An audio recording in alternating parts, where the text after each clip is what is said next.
Hey everyone, it's Alex, and I am here to bring you information about a brand new award show. An award show that was apparently reported about back in August, but somehow I completely missed the news about it. And I'm usually the type of person that looks for news about award shows and movies and TV shows all the time, but somehow I completely missed this one. And the news is that the Critics' Choice Awards are creating a spin-off award show to honor exclusively movie and television documentaries. So, with me right now, I have the nominations for the first Critics' Choice Documentary Awards. So these awards honor exclusively documentaries, from different types of documentaries to just best documentary in general, and they cover both film and television, as well as streaming services like Netflix, which in a way could kind of count as both film and television, because a lot of films that premiere on services like Netflix often premiere on the platform as well as get a theatrical release too, so that they can be eligible for both the Oscars and the Emmys. So as I read these nominations, you'll definitely see a lot of intersection between the world of film and television, as some films will be nominated in both mediums. So I just wanted to bring that up so that nobody's confused while I'm reading off the actual nominations. And from what I've read of the ceremony itself, I do not believe it will be televised, since all the reports I read said that the awards will be given out at a gala in Brooklyn, New York on Thursday, November 3rd. So whether or not it's broadcast on television, I will still be back with a video after the ceremony to bring you the list of the winners. But right now, let's dive right into the nominations. Here are the nominees for the first Critics' Choice Documentary Awards. Best Ongoing Documentary Series: Frontline, Last Chance U, Morgan Spurlock Inside Man, POV, 30 for 30, This Is Life with Lisa Ling.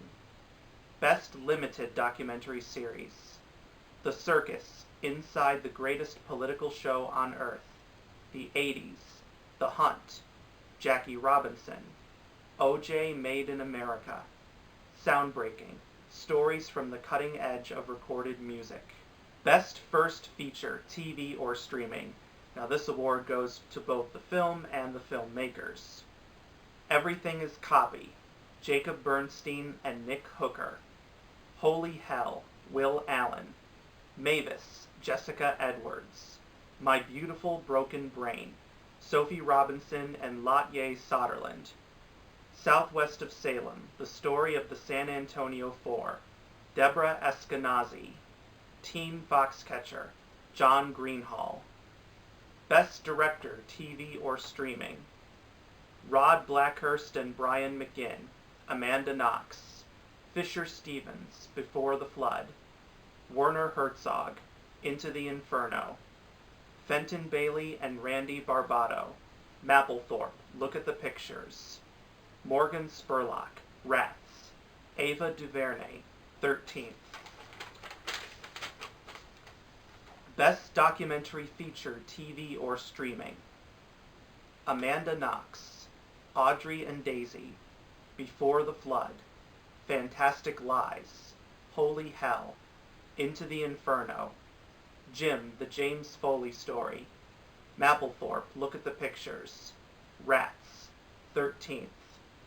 Best Song in a Documentary: Angel by the Wings from The Eagle Huntress, written and performed by Sia. The Empty Chair from Jim, The James Foley Story, written by Sting and J. Ralph, performed by Sting. Flicker from Audrey and Daisy, written and performed by Tori Amos. Hoping and Healing from Gleason, written and performed by Mike McCready.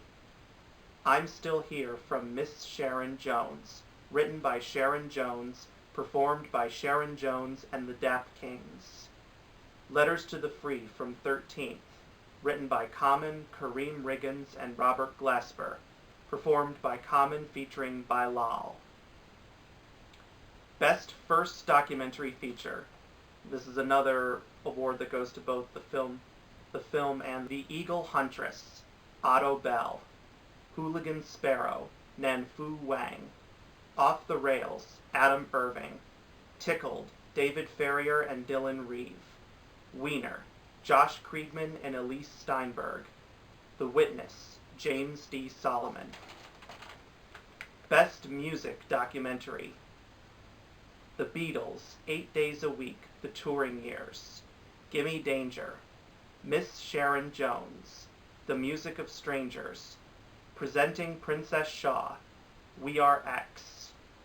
Best Political Documentary: Audrey and Daisy, Newtown, OJ, Made in America, 13th, Wiener, 0 Days.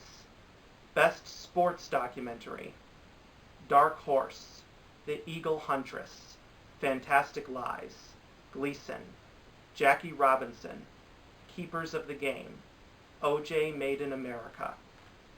Most Innovative Documentary: Camera Person, Kate Plays Christine, Life Animated, Nuts, Tower, Under the Sun. Best Director of a Documentary Feature: Ron Howard, The Beatles, 8 Days a Week, The Touring Years. Kirsten Johnson, Camera Person, Clay Tweel, Gleason, Roger Ross Williams, Life Animated, Ezra Edelman, OJ, Made in America, Keith Maitland, Tower. Best Documentary Feature: Camera Person, Fire at Sea, Gleason, Life Animated, OJ, Made in America, 13th, Tickled, Tower, Wiener, The Witness. And then the final category is not necessarily a competitive category, but rather all the subjects will be individually honored at the awards ceremony, and that is Most Compelling Living Subject of a Documentary. And the honorees are Danny Fields, who is the subject of Danny Says, Steve Gleason, who is the subject of Gleason, Kirsten Johnson, who is the subject of Camera Person, Sharon Jones, who is the subject of Miss Sharon Jones, Theo Padnos, who is the subject of Theo Who Lived, Iggy Pop, who is the subject of Gimme Danger, and Owen Suskind, who is the subject of Life Animated. So those are the nominees, and we'll see on November 3rd who are the winners. Now, admittedly, I have not seen pretty much any of the movies on this list because not all of them are released theatrically in my area. I know several of them are on Netflix, so I'll give some of them a watch, but I've heard a lot of things about some of these.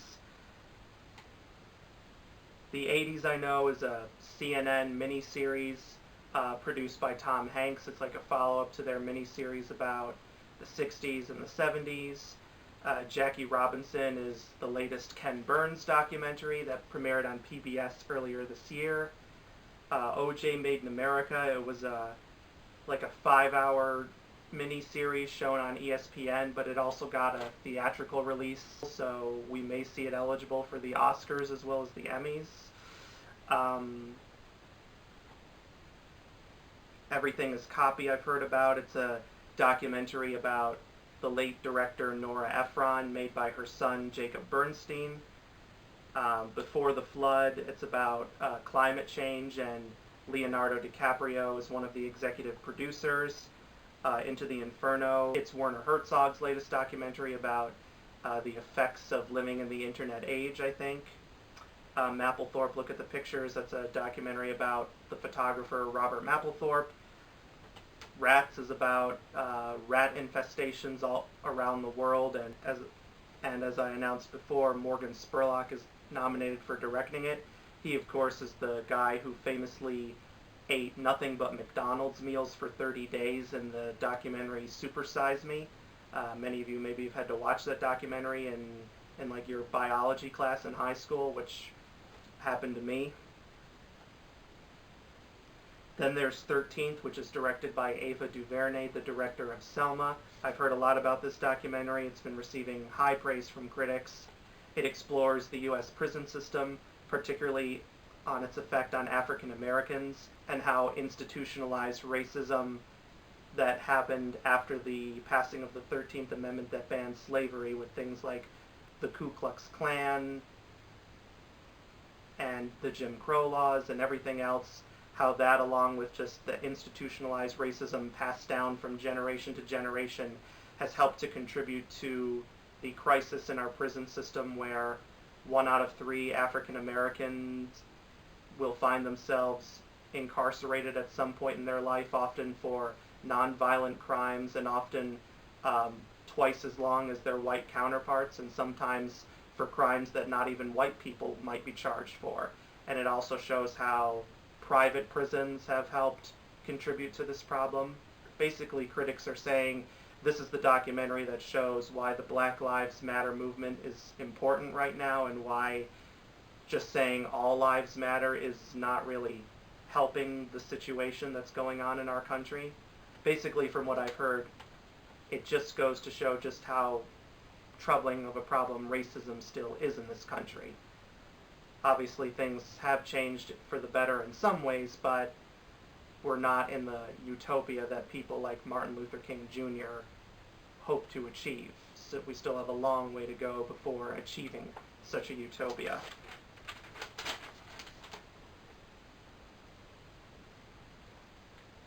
And then you got a lot of big names nominated here in the song category, like Sia and Sting, Tori Amos, and Common. For some of the nominees in First Documentary Feature, I haven't seen any of them, but I've heard about some of them. I've heard The Eagle Huntress is narrated by Daisy Ridley. I've heard a lot about Weiner and how good of a documentary that is. It's about Anthony Weiner and his sexting scandals as he was trying to run for mayor of New York City, and how it helped end his career in Congress.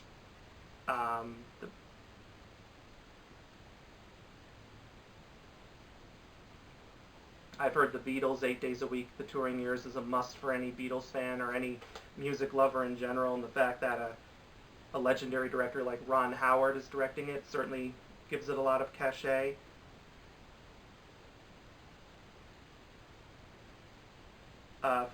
In sports documentary, I've heard a lot of good things about Dark Horse. It was getting a lot of buzz earlier this year. I don't know what its Oscar chances will look like, but who knows, anything can happen in the documentary category there. Life Animated, I have heard many amazing things about. I have a strong feeling, just based on the praise that movie's gotten, that it could be one of the nominees at the Oscars. And the story itself behind Life Animated is very touching. It's about a young man around my age or so who has autism, and as a child he didn't talk because of his autism.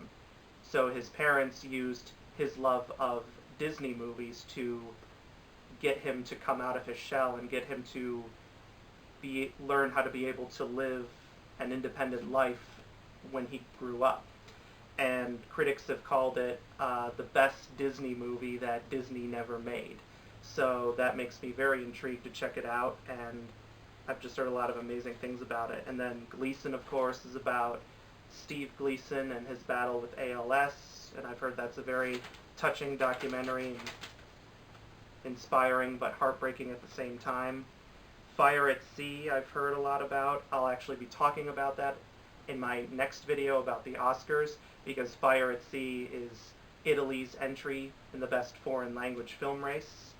Tickled, I've heard, is interesting. It's about competitive tickling, which I honestly did not know was even a sport. Really, that's all I can say about the documentaries I have done research on, or that I heard has been getting a lot of buzz. So we'll see who ends up winning these, and once the winners are announced, I'll be making a video about them. So thank you guys for thank you guys for watching this video. Please like the video and subscribe to get more content, and please leave a comment in the comment section below, and I'll see you guys next time. Bye.